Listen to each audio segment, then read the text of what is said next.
우리에게 주시는 하나님 말씀은 신약의 로마서 1장입니다. 로마서 1장 26절과 27절 두 절 말씀을 같이 찾겠습니다. 신약 성경 240페이지에 있는 로마서 1장 26절과 27절 말씀인데요. 우리 두 절 말씀을 한 목소리로 읽겠습니다. 시작. 이 때문에 하나님께서 그들을 부끄러운 욕심에 내버려 두셨으니 곧 그들의 여자들도 순리대로 쓸 것을 바꾸어 영리로 쓰며 이와 같이 남자들도 순리대로 여자 쓰기를 버리고 서로 향하여 음욕이 부릴 듯하며 남자가 남자와 더불어 부끄러운 일을 행하여 그들의 그릇 때문에 상당한 보응을 그들 자신이 받았느니라. 아멘. 할렐루야. 명절은 잘 지내고 오셨습니까? 오늘도 우리 삶에 주시는 하나님의 말씀이 가까이 찾아오실 줄 믿습니다. 우리는 지난주까지 18절 이하에서 로마서 본론이 시작되는 대목을 살피고 있었습니다. 하나님의 진리를 거스르고 또 하나님의 그 성품 앞에 반역하며 거역하는 인간의 죄성에 대해 고발하는 그런 바울의 그 이야기를 우리가 계속해서 살피고 있었는데요. 하나님의 진노가 불의로 진리를 거스르는 모든 인간에게 나타난다라고 바울은 고발하고 있었죠. 왜 그랬습니까? 사람들이 하나님을 알면서도 하나님을 영화롭게 하지 않았기 때문이었습니다.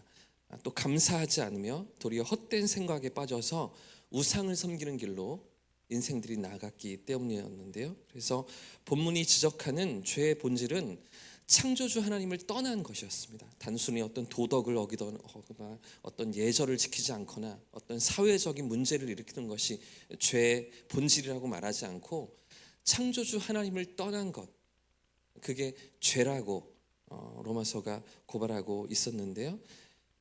우리를 만드신 창조주를 떠나서 피조물이 그 하나님 없는 인생을 살아가려고 했던 그것이 하나님께 대한 반역이었고 죄의 시작이었음을 성경이 고발하지 않았습니까?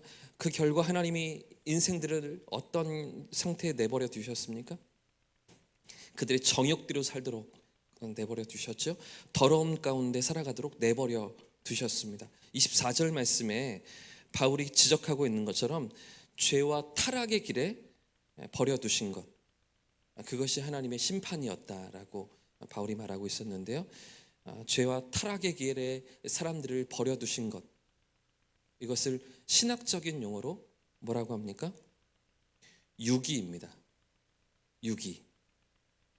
이것은 하나님의 적극적인 심판이 아니라 죄의 길로 달려가는 인생들을 막지 않으시는 것, 그들을 건지지 않으시는 것, 내버려 두시는 것을 말하는데요. 그들이 선택한 것을 내버려 두심으로써 스스로의 죄의 대가를 치르게 하시는 것을 유기라고 말합니다. 여러분, 이것이 아주 두려운 하나님의 심판의 방식인데요. 그렇게 죄 가운데 달려가는 인생의 결국이 무엇이기 때문입니까? 하나님께서 그대로 내버려 두실 때, 손 쓰지 않으시고 간섭하지 않으실 때 그런 인생의 결말이 무엇입니까? 영원한 멸망입니다. 죄로 인해 생명이신 하나님과의 관계가 이미 끊어져 있습니다. 그리고 그 결과, 그렇게 끊어진 상태 속에서 끊임없이 인생을 달려간 결과 영적인 파멸과 영원한 형벌이 기다리고 있기 때문인데요. 그렇기 때문에 유기는 인간이 하나님을 끝까지 거부하고 진리를 받아들이지 않은 결과로서 하나님의 은혜와 하나님의 그 사랑 앞에서 완전히 버림받은 상태를 가리킵니다. 여러분, 그렇기 때문에 우리는 이 말씀 앞에서 우리 자신을 돌아보아야 합니다. 하나님을 떠난 삶이 어떤 결과를 가져오는지, 죄와 타락의 글에 버려지는 것이 얼마나 치명적이고 두려운 일인지 우리가 깊이 돌아보아야 하는데요. 본문은 우리에게 분명히 경고하고 있는 거죠. 모든 인생들에게 하나님을 떠난 인생은 결국 망한다는 것입니다. 죄의 길을 계속해서 고집한다면 하나님의 은혜와 임재에서 영원히 끊어진 상태에 이를 수밖에 없다고 말하고 있는 것이죠. 그렇기에 오늘 내가 우리 자신이 하나님 앞에 서 있는가, 하나님의 은혜 가운데 우리가 서 있는가를 돌아보아야 한다고 오늘 이 본문은 우리에게 말하고 있는 것입니다. 오늘 우리가 읽은 말씀은 계속해서 그런 타락한 인생이 어떤 모습으로 살아가는지를 구체적으로 보여줍니다. 하나님의 진리를 거부하고 모든 불의와 모든 죄 가운데 인생을 살아가는 인생들의 구체적인 삶의 모습이 무엇인가를 오늘 26절과 27절 말씀이 우리에게 보여주고 있는데요. 자, 26절 말씀을 한 번 더 같이 읽겠습니다. 시작. 이 때문에 하나님께서 그들을 부끄러운 욕심에 내버려 두셨으니 곧 그들의 여자들로 순리대로 쓸 것을 바꾸어 영리로 쓰며, 중간에도 분명히 이렇게 말씀하고 있죠. 그들을 부끄러운 욕심에 어떻게 하셨다고요? 내버려 두신 것입니다. 그대로 두신 것입니다. 뭔가 하나님이 적극적인 어떤 행동을 하시거나 어떤 처리를 하시거나 하신 것이 아닌데도 불구하고 내버려 두셨는데도 불구하고 죄의 길로 계속해서 달려가는 것이죠. 관성이 붙어서, 가속력이 붙어서 그 죄 가운데 끊임없이 달려가는, 죽음의 길로 달려가는 것입니다. 하나님이 그들을 어떻게 내버려 두셨습니까? 부끄러운 욕심입니다. 이 부끄러운 욕심이라는 것은 하나님께서 창조하신 창조 질서를 거스르는 왜곡된 욕망을 가리킵니다. 남자와 여자의 창조 목적과 하나님의 창조 질서를 벗어난 그런 욕망을 가리키는데요.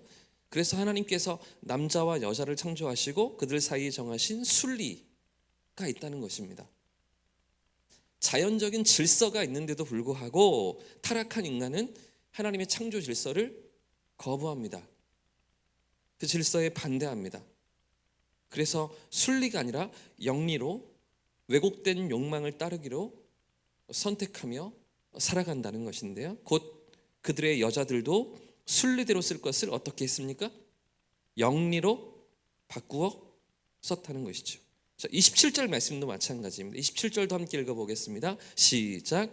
그와 같이 남자들도 순리대로 여자 쓰기를 버리고 서로 향하여 음욕이 부릴 듯하며 남자가 남자와 더불어 부끄러운 일을 행하여 그들의 그릇 때문에 상당한 보응을 그들 자신이 받았느니라. 아멘.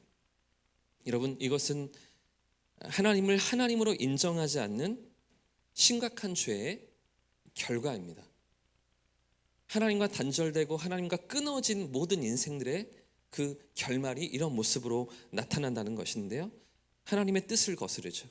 창조주의 그 질서를 거스르며 자기들의 욕망대로 살아가기를 선택한다는 것입니다. 하나님은 인간에게 분명한 창조 질서와 당신의 뜻을 나타내셨습니다.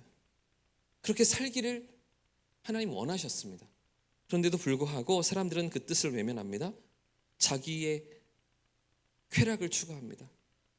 자기의 욕망을 쫓아 살아갑니다. 자기가 자기 인생의 주인 되어서 내 마음대로 모든 것을 다 할 수 있다고 생각하면서 살아가는 거죠.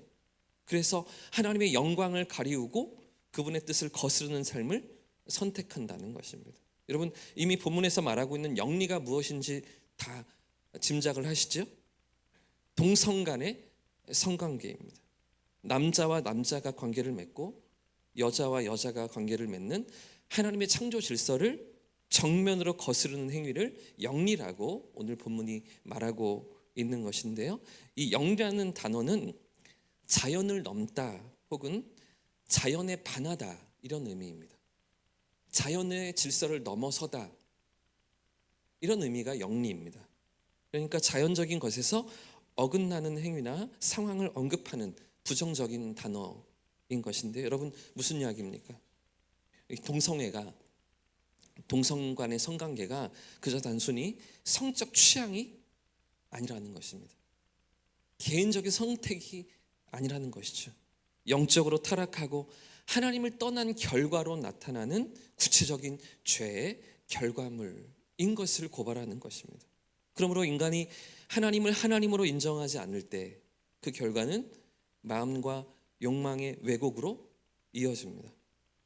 하나님의 주권과 창조 질서를 정면으로 거스르는, 하나님 만드신 그 법칙대로 그 질서대로 살기를 거부하는 그런 행동으로 나타난다라는 것이죠. 그래서 한국교회가 이 부분에 대해서 아주 예민하게 생각하면서 국회에서 논의되고 있는 이 포괄적 차별금지법에 대해서 강하게 목소리를 내는 것인데요. 여러분, 차별금지법은 필요한 법안입니다. 남녀 차별 없어야 됩니다. 성적인 차별 없어야 됩니다. 장애인 차별 필요하지 않습니다. 인종 차별 없어져야 합니다. 사회적인 약자 차별 당연히 금지돼야 하겠죠. 그러나 포괄적이라는 이 단어가 문제 아니겠습니까? 이런 단순히 없어져야 할 차별을 방지하는 것을 넘어서 동성애나 성적 지향, 성별 정체성 등 정상적이지 않은 것들까지 정상으로 인정하고 차별하지 말라는 법안을 지금 상정하고 통과시키려고 하기 때문에 이것에 대해서 반대하는 것 아니겠습니까? 여러분, 물론 세상 사람들이 지금 우리가 다루고 있는 로마서 말씀을, 성경의 가르침을, 하나님께서 제시하시는 창조의 질서를 모두 따르거나 동의하지 않습니다. 세상은 하나님의 말씀과 창조 질서를 따르는 그런 사람들이 아니겠죠. 오히려 인간의 본능과 욕망을 따라가는 경우가 훨씬 더 많지 않겠습니까? 그러니 세상이 그렇게 법안도 만들려고 하고 이런 것들을 자유롭게 하도록 내버려 두어라, 이렇게 말하는 그런 세상 아니겠습니까? 그러나 그런 욕망과 쾌락에 휩쓸려 살아갈 때 그런 삶의 결국이 어떻게 나타납니까? 결국 어떤 삶의 결과로 이어집니까? 공동체가 혼란에 빠집니다. 개인의 내면이 황폐화되고 공허와 불안으로 가득 차게 되는 것이죠. 결국 하나님의 뜻과 멀어지며 파멸적인 결과로 나타나는 것입니다. 소돔과 고모라가 그랬었잖아요. 또 노아 시대에 살아가는 세상의 모습이 그렇지 않았습니까? 바벨탑을 쌓으면서 하나님을 거부하고 하나님께 도전했던 사람들도 그들의 마음과 생각에서 나오는 모든 계획들이 악한 것들 뿐이었잖아요. 하나님을 떠난 인생은 결국이 그러한 모습인 것이죠. 욕망과 교만과 자기 중심적인 모습으로 이 땅을 살아가는 것입니다. 하나님을 거부하는 삶의 결국은 심판과 파멸을 피할 수가 없는 것인데요. 여러분, 오늘 이 말씀이 우리에게 교훈하고 있는 내용이 무엇일까요? 하나님을 하나님으로 인정하지 않고 그분의 뜻과 창조 질서를 거스르는 삶은 결국 멸망으로 이어진다는 것입니다. 우리는 이 세상을 살아가면서 끊임없이 하나님의 말씀을 부정하고 창조 질서를 거부하는, 그러면서 인간의 욕망과 쾌락을 따르도록 유혹을 받으며 세상을 살아가지 않습니까? 그러나 여러분, 하나님은 우리를 부르십니다. 하나님이 만드신 창조의 질서 안에서 살아가도록 우리를 부르고 계십니다. 하나님의 말씀 앞에서, 진리 앞에서 이 땅을 살아가라고 하나님은 오늘도 우리를 부르고 계십니다. 혼란과 멸망 가운데 파멸의 길에 버려두시지 않고 회복의 길로, 생명의 길로 나오기를 주님 원하시는 것인데요. 그러므로 오늘도 하나님의 부르심 앞에 우리의 마음을 열고 우리의 귀를 기울이면서 그분의 말씀 앞에서 겸손히 살아가는 저와 성도님들 되시기를 축복합니다. 혼란과 어둠이 있는, 어둠 가운데 있는 세상 속에 휩싸여 살아가는 것이 아니라 하나님의 진리 위에 서서 말씀의 이끄심을 따라 살아가며 빛과 소금의 역할을 감당하는 저와 여러분 되시기를 예수님의 이름으로 축복합니다. 오늘 말씀을 기억하면서 함께 찬송하겠습니다. 찬송가 314장 1절과 3절을 함께 찬송합니다. 내 구주의